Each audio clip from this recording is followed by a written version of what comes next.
China के पास बहुत ही powerful weapon है और एज ए इंडियन इसका इम्पैक्ट हम सब पर होने वाला है।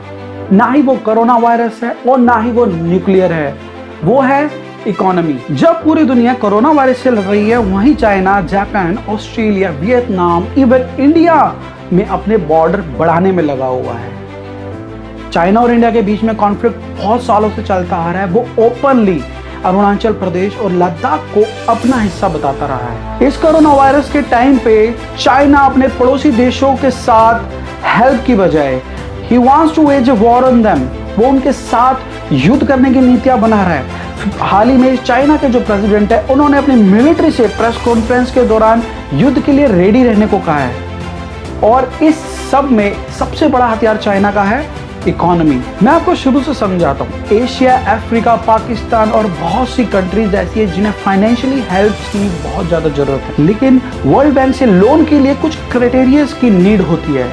लेकिन इन कंट्रीज को चाइना डायरेक्टली फंडिंग कर रहा है। वो श्रीलंका में पोर्ट फंड कर रहा है, पाकिस्तान में हाईवेज बना रहा है और बहुत सी ऐसी कंट्रीज है जिन्हें वो डायरेक्ट हेल्प कर रहा है, जैसे कि वियतनाम, इवन नेपाल भी इन कंट्रीज में आ चुकी है। अगर देखा जाए तो जापान भी इंडिया में इन्वेस्ट कर रहा है। तो इन्वेस्टमेंट से क्या प्रॉब्लम है? प्रॉब्लम ये है कि चाइना जिन कंट्री में इन्वेस्ट कर रहा है, चाइना को पता है कि वो जो लोन है वो कंट्री उसे वापस नहीं दे सकती। सो यहीं से स्टार्ट होता है चाइना का प्लान। चाइना जिस भी कंट्रीज को लोन दे रहा है या जिस भी प्रोजेक्ट में पैसा लगा रहा है, चाइना को ऑलरेडी पता है कि उसे वहां से कोई भी रेवेन्यू जनरेट नहीं होना और ना उसका पैसा वापस आना है। जैसे ये जो श्रीलंका का जो पोर्ट चाइना ने फंड किया है, वो ऐसा का है ऐसा ही पड़ा हुआ है, उसमें कोई भी यूज नहीं हुआ है अब तक।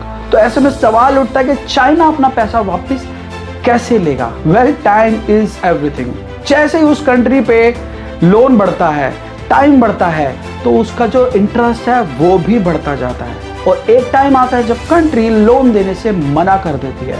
तब चालाक चाइना मसीहा की तरह एंट्री करता है और कहता है कि ठीक है, मैं तुम्हारा लोन माफ कर देता हूँ, लेकिन ये जो प्रोजेक्ट है, ये जो जगह है, हम हैंडल करेंगे। और धीरे धीरे उस कंट्री में चाइनीज पॉपुलेशन बढ़ती जाती है। चाइनीज लोन ट्रैप एक तरीके के शुगर की तरह है। हमारा शरीर शुगर लेता है, पहले थोड़ी थोड़ी शुगर लेता है, फिर हम शुगर के एडिक्टेड हो जाते हैं और हमें पता ही नहीं लगता कि हम शुगर के ट्रैप में फंस चुके हैं। और जब हमारा शरीर बीमार हो जाता है या शुगर की बीमारी हो जाती है, तब बहुत देर हो चुकी होती है। दूसरे देशों के वो प्रोजेक्ट जो चाइना की फंडिंग से स्टार्ट हुए, धीरे धीरे चाइना उन्हें हड़प लेता है और वक्त पड़ने पर उस जगह को, उन प्रोजेक्ट्स की जो जगह है, वहां पर चाइना मिलिट्री बेस भी बना सकता है। Djibouti is a small African country और चाइना ने इस कंट्री को लोन ट्रैप में फंसा के लगभग अपना बना ही लिया है।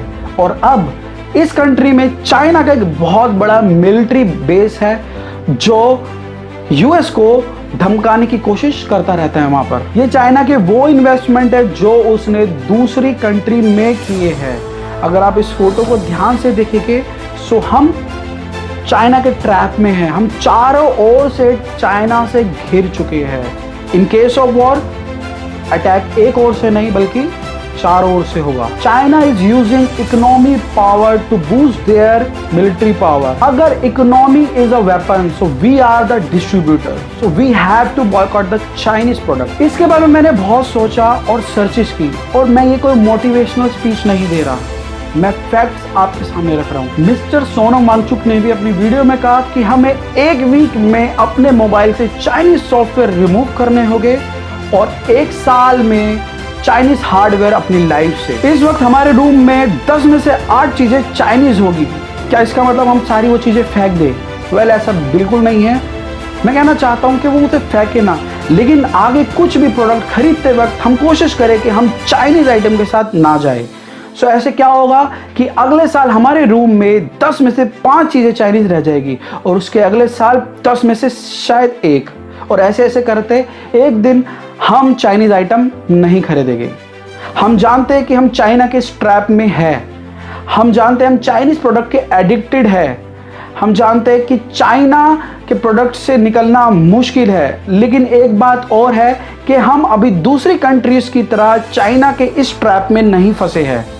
सो इस चीज को करना अभी आसान है। इतना सब समझने के बाद, सुनने के बाद भी अगर हम अपने फेस्टिवल्स में चाइना के प्रोडक्ट यूज करेंगे, सो हम खुद ही अपनी आर्मी, अपने इंडियंस, अपनी इकोनॉमी, यानी हम अपनी खुद गर्दन को चाइना के हाथों में दे रहे हैं और कह रहे हैं कि इसे दबा। अगर 1% भी लोग इस मैसेज को फॉरवर्ड करें और 1% लोग भी जो आने वाले टाइम में चाइना का प्रोडक्ट खरीदने जा रहे हैं, शायद वो चाइना का प्रोडक्ट ना खरीदे। सो ये हमारे हाथ में है कि हमें अपने देश की इकोनॉमी बूस्ट करनी है और चाइना की इकोनॉमी डाउन करनी है। तो मैं एंड में यही कहूंगा कि बॉयकॉट चाइना। तो मिलते हैं नेक्स्ट वीडियो में, तब तक के लिए गुड बाय।